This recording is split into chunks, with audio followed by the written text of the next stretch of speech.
I'll never forget as a freshman, he couldn't make our preseason conditioning workouts running. And he was probably about 275, 280 when we got him. When I got to the University of Florida, all the big guys could make the conditioning workout but me. Matt Bonner could make it. I mean, everybody could make it. But when practice started, he was never tired. He never set out. He could run every single time. He's one of those unique guys where he couldn't do the running in the preseason, but never didn't run the floor when practice started. And from that moment in time, we realized there was just this guy's heart beats a little bit different. He is the greatest warrior I've ever coached.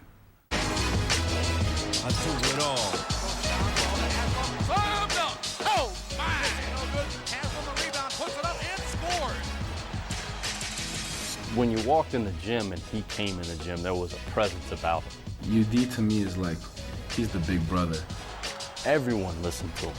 If he said something, you listened to what he was talking about. I learned a lot from him. We all had such respect for him. And have tremendous respect for him. Because he was a winner.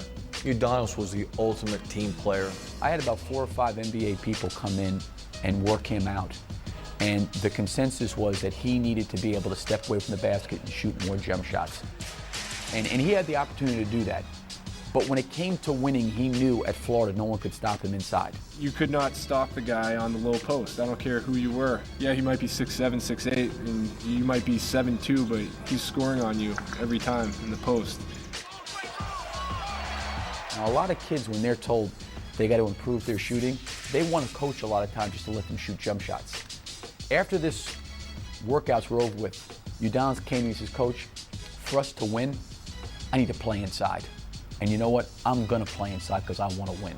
I know when Udonis left, I think he had won more basketball games than any other Gator to ever put on a uniform. Out to Haslem, puts it up, scores, and they got fouled. All through college, people would ask me, you know, who's the best player you ever played against? And, you know, up until that point in college, my answer was always Udonis Haslem. Looks to throw it into the lane for Haslem. He turns, shoots, and scores. Hooks the pass into the lane to Haslem. Turnaround 10-footer, yes. He was a year ahead of me, so for me, once he left Florida and he didn't get drafted, it boggled my mind.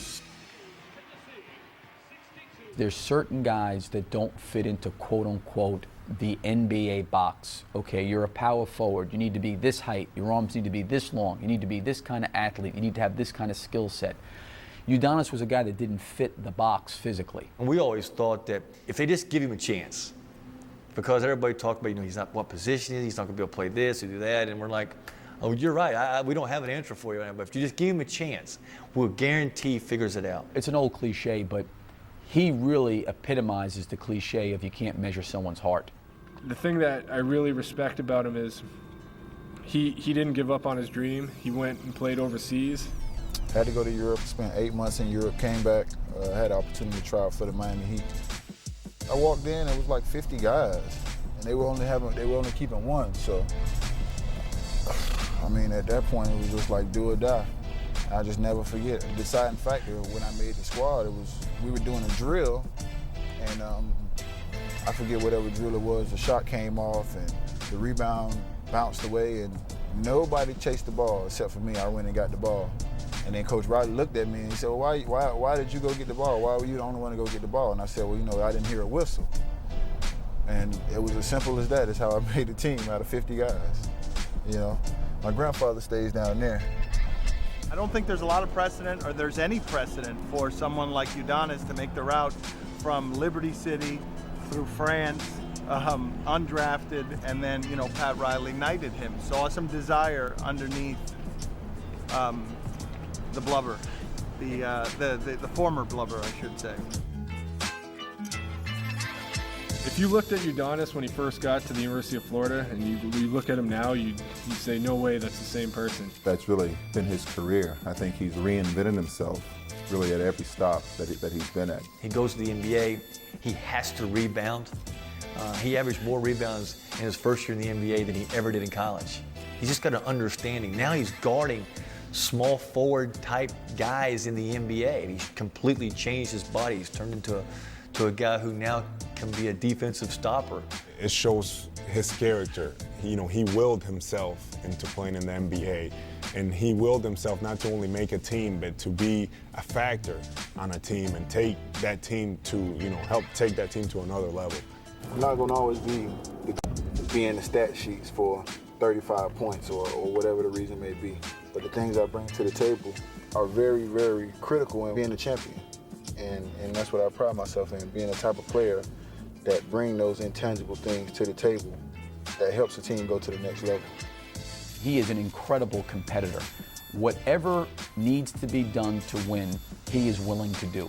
He is a guy that has understood that through winning, you're afforded a lot of opportunities. And because of the way he won in high school, because of the way he's won in college, and because of the way the Miami Heat have won, he's always had a job because of that. I think if it wasn't for Coach Donovan, then I definitely would be sitting here today in the NBA, even though I didn't take the traditional route. The things that he helped me get through, that was way beyond natural talent, because I always got by on natural talent. And when I had to push myself mentally and physically to see how good I really could be, that was the things that Coach Donovan made me do. And if it wasn't for that, then I wouldn't be able to be here today, because now my game is based on mental toughness, physical toughness, going the extra mile, doing the things that nobody else wants to do, taking charges, which we had a take charge drill that we had in college. Things like that have made me successful in this league, and those are things that I took from Coach Donovan at the University of Florida.